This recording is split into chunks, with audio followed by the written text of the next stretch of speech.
I measure the progress of a community by the degree of progress which women have achieved. Yes, the beautiful lines, not only lines, it's a vision, I must say. It's a vision of Dr. Baba Bhimrao Ambedkar. जो लाइनें सिर्फ लाइनें ही नहीं थी, जिनको उन्होंने सच्चा किया, जिनको उन्होंने पूरा किया, और उस विजन के कारण आई थिंक आज हम महिलाएं अंतरिक्ष में भी जा पहुंची हैं, विमान भी उड़ाती हैं, और दुनिया का ऐसा कोई ऊंचा मुकाम नहीं है जहां तक हम महिलाएं पहुंची नहीं हैं। और उसी चीज़ को आज हम सेलिब्रेट कर रहे हैं। We are celebrating today 8th of March women international women day. So I think इस वुमेन डे की आप सबको बधाई, लेकिन उसी के साथ साथ मुझे ऐसा लगता है मेरी बहुत बड़ी जिम्मेदारी बनती है कि जो लोग एक दूसरे को आज पुरस्कार दे रहे हैं, जो एक लोग दूसरे को आज थैंक्स कर रहे हैं और विशेष भेज रहे हैं, मुझे ऐसा लगता है कि मेरी एक जिम्मेदार नागरिक होने के नाते आप सबको कुछ चीज़ें आपके साथ साझा किया जाए और आप सबको कुछ चीज़ें बताई जाएं। क्योंकि जिस टाइम पे उस एक नेता ने, उस एक विजनरी लीडर ने बात करी फेमिनिज्म की, बात करी वुमेन्स के राइट की, इक्वालिटी की, वुमेन एजुकेशन की, वुमेन के वोटिंग राइट की, जेंडर इक्वालिटी की, आई थिंक उस टाइम पे ये सब चीज़ें कोई जानता भी नहीं था। इन सारी चीज़ों के बारे में किसी को पता भी नहीं था।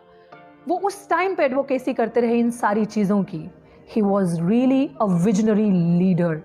और हमें आज किसी का भी शुक्रिया अदा करने से पहले, सबसे पहले एक महिला होने के नाते हमारा फर्ज बनता है कि हम शुक्रिया अदा करें उस नेता का, जिस नेता जैसा ना कोई था और ना कोई है। That is definitely and surely doctor Bhimrao Ambedkar.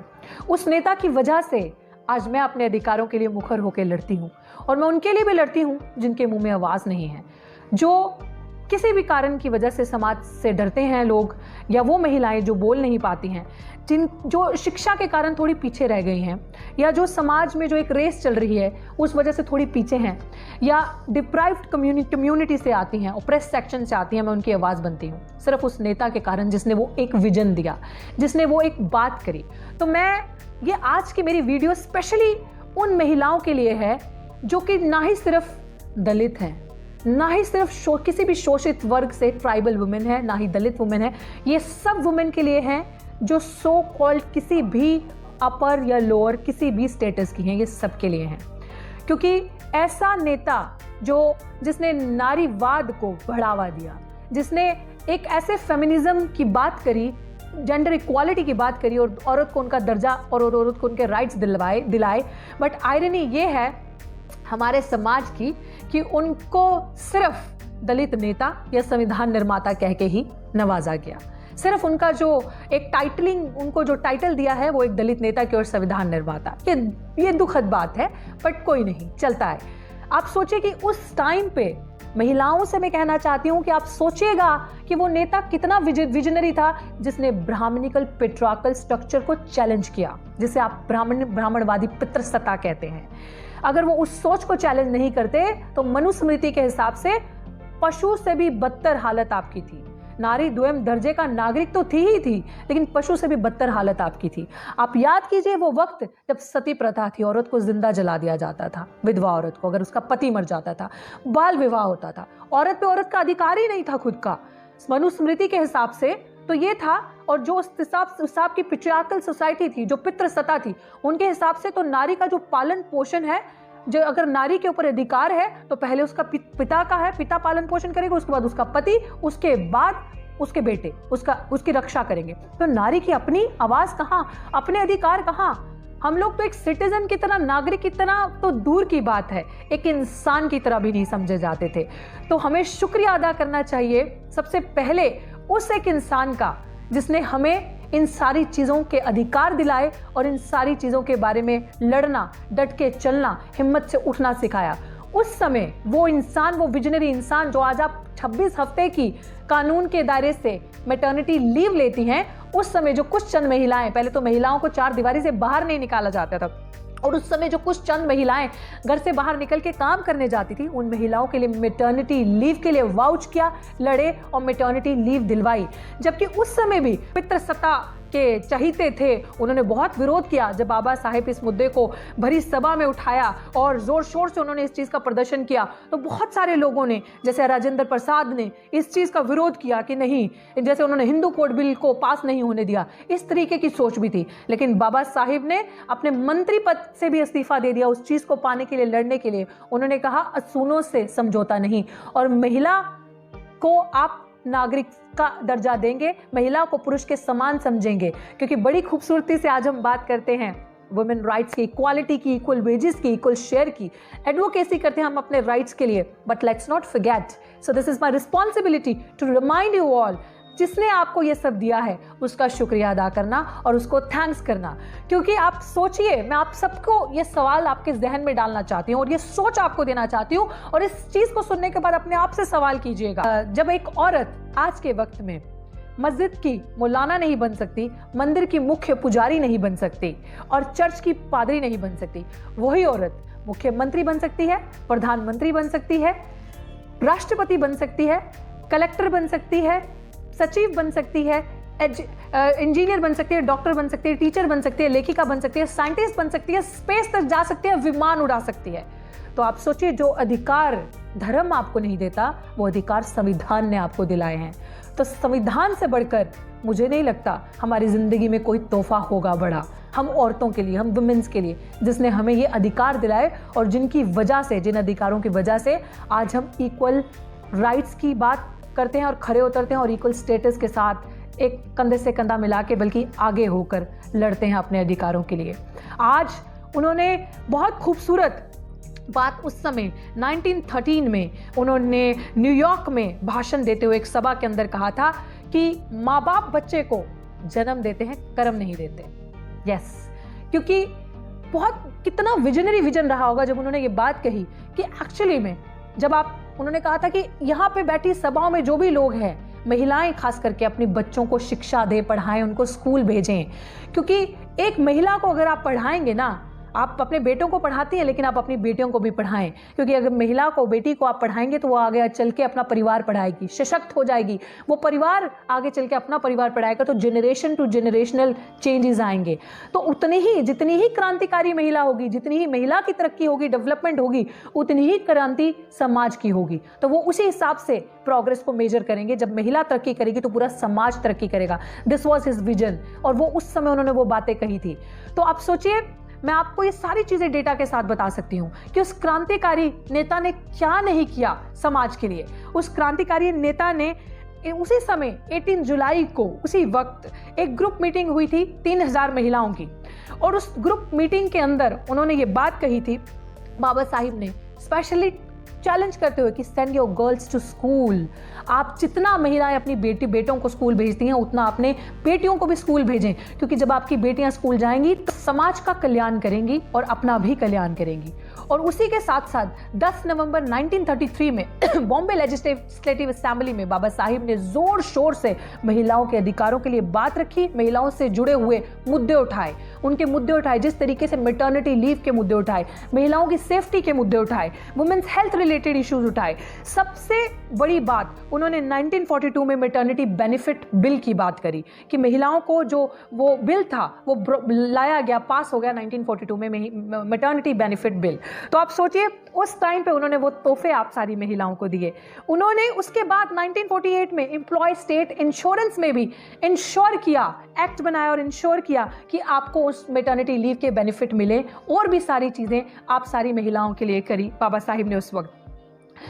मैं ये सारा डेटा जब पढ़ रही थी तो सोच रही थी कि आप सबके साथ इस चीज़ को आज शेयर करूंगी और आपको बताऊंगी कि we all should be thankful to this one visionary leader, कि जिसको सो कॉल्ड हम दलितों का नेता कहते हैं और संविधान निर्माता कहते हैं। उस नेता ने आपको शिक्षा के अधिकार के साथ साथ वोट का अधिकार दिया, आपको जेंडर इक्वालिटी का अधिकार दिया। आप सोचिए कि अमेरिका में, जब मैं अभी मैटरनिटी लीव की बात करी थी, तो अमेरिका जैसे उस टाइम के सबसे प्रोग्रेसिव और तरक्की डेवलप्ड देशों में जो ये बिल है, आई थिंक 1987 में ये बिल अमेरिका जैसे देश में पास हुआ था मैटरनिटी लीव का, जब वहाँ प्रोटेस्ट चला और कोर्ट ने इंटरवीन किया, कोर्ट की इंटरवेंशन से ये बिल वहाँ पे पास होता है अमेरिका में। तो कैन यू इमेजिन, वो देशों में वो डेवलपमेंट नहीं है और आपको 1940 में ही ये बाबा साहिब ने आपके हकों के लिए लड़ा और आपको ये चीज़ें दिलवाना इंश्योर किया।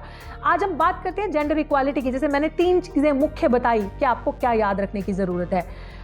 संविधान के अंदर आपका अधिकारों के बारे में बाबा साहिब ने लिख दिया, prohibition of discrimination on the basis of caste, creed, colour and sex. तो सोचिए, जेंडर इक्वालिटी की बात सिर्फ कहीं नहीं मुंह से, आपके अधिकारों की बात उसमें उन्होंने दे भी दी, जेंडर इक्वालिटी की। और उसके बाद बाबा साहिब की तीसरी चीज को अगर आप उठा लें तो बाबा साहिब का विजन, वोटिंग का अधिकार। महिलाओं को वोटिंग का अधिकार ही नहीं था। मैं कहती हूँ बड़े बड़े स्विट्जरलैंड जैसे देश में महिलाओं को वोटिंग का अधिकार अभी रिसेंटली मिला है। तो आप सोचें कि बाबा साहिब ने संविधान के अंदर इंश्योर किया दैट वुमेन का वो जितना राइट एक पुरुष का है वोट का, मतदान का अधिकार, उतना ही राइट आपका है वोट का अधिकार। क्यों? क्योंकि जब आप वोट देते हैं तब आप एक सिटीजन की तरह माने जाते हैं। तो आपको द्वैम दर्जे का नागरिक नहीं समझा जाता, आपको बराबरी का सिटीजन समझा जाता है। आप अपनी मर्जी का नेता चुन सकते हैं, आप चुनाव लड़ सकती हैं, आप चुनावी उसमें दौड़ में उतर सकती हैं, आप अपने लिए डिसीजन ले सकती हैं, आप वोट दे सकती हैं। आपको नागरिक होने का जो अधिकार है वो डॉक्टर बाबा साहेब भीमराव अम्बेडकर ने दिए। क्योंकि मनुस्मृति में तो आप सबके लिए कुछ और ही लिखा था। खास करके मनुस्मृति जैसी चीज़ों में जो मैं बात बता रही हूँ, जिसकी एडवोकेसी करता है हिंदू समाज। हम हिंदू समाज के विरोधी नहीं हैं। हाँ, कुछ लाइनें चंद दिन पहले मैंने अपने सोशल मीडिया पे शेयर की थी कि बाबा साहिब ने कोलंबिया यूनिवर्सिटी में ये कहा था कि हिंदू देश के किसी भी कोने में जाएगा तो जाति को साथ लेकर जाएगा, तो कास्ट सिस्टम को फैलाता जाएगा। ये बात मैंने नहीं, बात बाबा साहिब ने कही थी। बहुत विजनरी बात कही थी। क्योंकि इस तरीके की सोच कहीं पे भी जाएगी तो वो प्रमोट करेगी जाति को, वो प्रमोट करेगी कि मैं ऊंची जाति से हूं, आप छोटी जाति से हो, मेरे और आपके बीच में संबंध नहीं हो सकता, मेरे और आपके बीच में रोटी बेटी का संबंध नहीं हो सकता। तो उस सोच को काटते हुए, उस पितृसत्ता की बातों को काटते हुए, नारी को जो एक दूसरे तरीके का इंसान समझा जाता, तो उन सारी सोच को काटते हुए डॉक्टर भीमराव अंबेडकर ने लड़ाई लड़ी, आपको आपके अधिकार दिलाए, चाहे वो वोट के थे, चाहे वो जेंडर इक्वालिटी के थे। मनुस्मृति को जलाया। मनुस्मृति को जलाना सिर्फ ये नहीं था कि एक डॉक्यूमेंट जलाया। मनुस्मृति को जलाना का मतलब ये था कि औरत को जो औरत के अधिकार हैं, औरत चाहे तो वो अब अपने जो हिंदू धर्म के हिसाब से औरत को तलाक लेने का अधिकार नहीं था। बाबा साहिब ने औरत को खुद से तलाक लेने का अधिकार दिलाया। बाबा साहिब ने औरत को पिता की प्रॉपर्टी में अधिकार दिलाया कि औरत जितना पुत्र के पास प्रॉपर्टी है, जितना एक आपके बेटे का अगर अधिकार है प्रॉपर्टी में पिता की, तो आपकी बेटी का भी उतना ही अधिकार है अपने पिता की प्रॉपर्टी में, जो कि हिंदू धर्म में ये सारी चीजें नहीं थी। हिंदू धर्म में आप गोद नहीं ले सकती थी एक कंवारी औरत, और अब बाबा साहिब ने वो अधिकार आप सबको दिलवाए कि अगर आप चाहती हैं तो आप गोद भी ले सकते हैं बच्चा। आप अपनी मर्जी से, अगर आप खुश नहीं हैं एक रिलेशनशिप में, एक मैरिज में, एक शादी में, तो आप उस रिश्ते को तोड़ के आगे बढ़ सकती हैं। आप अपनी जिंदगी का डिसीजन खुद ले सकती हैं। तो ये सारे अधिकार बाबा साहिब ने आपको दिलाए। आपका जितना आपका बेटे का आपका अधिकार है, आपके भाई का, वो उतना अधिकार आपके पिता की प्रॉपर्टी में आपका भी है। तो क्यों ना, मुझे ऐसा लगता है कि शायद बाबा साहिब ने इतने अधिकार दलित आदिवासी महिलाओं की एडवोकेसी तो करी, इतना उनको थैंकफुल नहीं होना चाहिए जितना इस देश की सभी महिलाओं को, खासकर उच्च जाति की महिलाओं को होना चाहिए। क्योंकि मुझे ऐसा लगता है कि कर्मकांड से दूर हटकर ज़रा चंद लाइनें संविधान की पढ़ लें, क्योंकि आर्टिकल 14 और 16 आपके अधिकारों की बात करता है, आप जेंडर इक्वालिटी की बात करता है। मुझे ऐसा लगता है कि कर्मकांड से ऊपर उठकर अगर आप महिलाएं चंद लाइनें संविधान की पढ़ लें, आपका कल्याण वहीं पे हो जाएगा। मुझे आई थिंक ज़्यादा बातें कहने की ज़रूरत नहीं है, क्योंकि वक्त कम पड़ जाएगा और शब्द भी शायद नहीं रहेंगे प्रशंसा करते हुए इस विजनरी लीडर की, जिन्होंने ये विजन दिया, और ये जो मुंह में आवाज़ है, ये आवाज़ उनकी बदौलत है। In the end I would like to say कि हम सब महिलाओं को, लड़कियों को एंड एस्पायरिंग जो हैं, सबको शुक्रिया अदा करना चाहिए डॉक्टर बाबा साहेब भीमराव अम्बेडकर का, क्योंकि इतना सब करने के बावजूद भी वो नारीवाद का चेहरा हमारे देश में नहीं बन पाए। तो आई थिंक जिनके इतने बड़े एहसान हैं, क्योंकि ऐसा नेता जिसने महिलाओं के लिए इतना सब किया जो कि किसी नेता ने नहीं किया होगा, तो I think we all must thank him on this women day and every day, the kind of voice he has given to all the womens in this country. और आई डोंट थिंक सो कि ऐसा किसी ने भी किया होगा। So I wish you all a very very happy Women's Day and I wish कि इस तरीके से ही हर समाज तरक्की करे, हर महिला तरक्की करे, आगे बढ़ती जाए, क्योंकि अगर महिला तरक्की करेगी तो पूरा समाज तरक्की करेगा, देश तरक्की करेगा।